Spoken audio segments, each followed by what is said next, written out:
What's poppin'? It's your boy Joey back again with another video. On today's story, this story involves alcohol, and it takes place about a year ago. I'm hanging out with my brother and his friends, and we're having a few beers, we're having a good time. Eventually, one of his other friends shows up and pulls out a big bottle of rum. And he's like, alright, everyone, let's take some shots. I'm like, alright. So we all start taking shots and we're having a good time. I have a few more beers after that, and then I pour myself a second shot.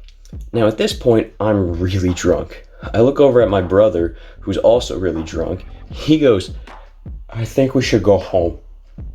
I'm like, yeah, we probably should, because he had to work the next morning and he did not look good.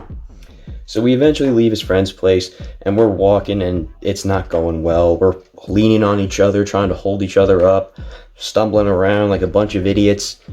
Eventually we get to the elementary school that's near our area, and there's security posted up because there was a new playground being built and they had a bunch of tools and construction things there, like tractors and whatever. They had a bunch of stuff there.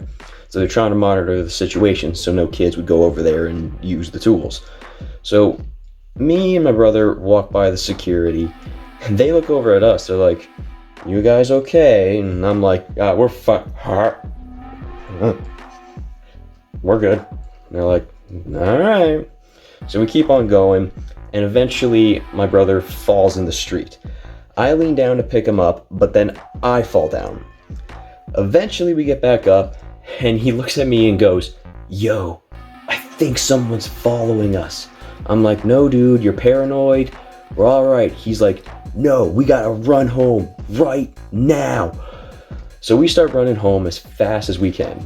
The second we get inside, he goes, go to your room. I'm like, all right, fine. So I go to my room.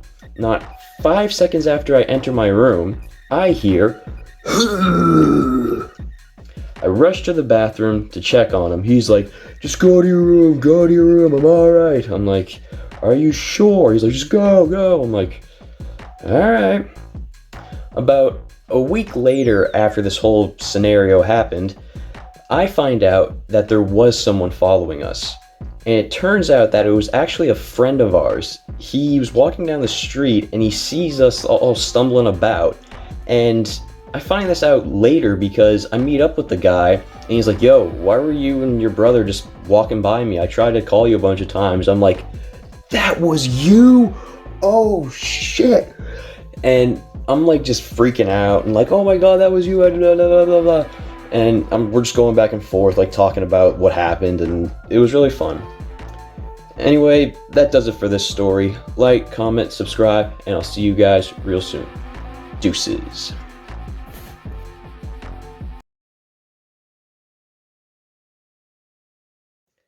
Hi, I forgot to mention something. Recently, someone that I used to go to school with by the name of Kai Matthews died from meningitis B at age 19. Now, personally, I didn't really know him that well. I talked to him every now and then at school. We worked on school projects together, but I was never really one of his close friends. But he was a nice guy. And I read an article, I'm not sure if this is true or not, but I'm pretty sure the article said that his family was trying to raise awareness about meningitis and for people to have their kids and themselves vaccinated for it.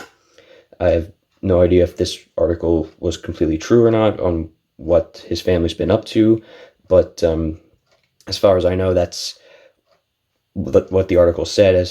And I would like to make light of this and bring people's attention to it. And also like to say that my deepest condolences are with Kai's family.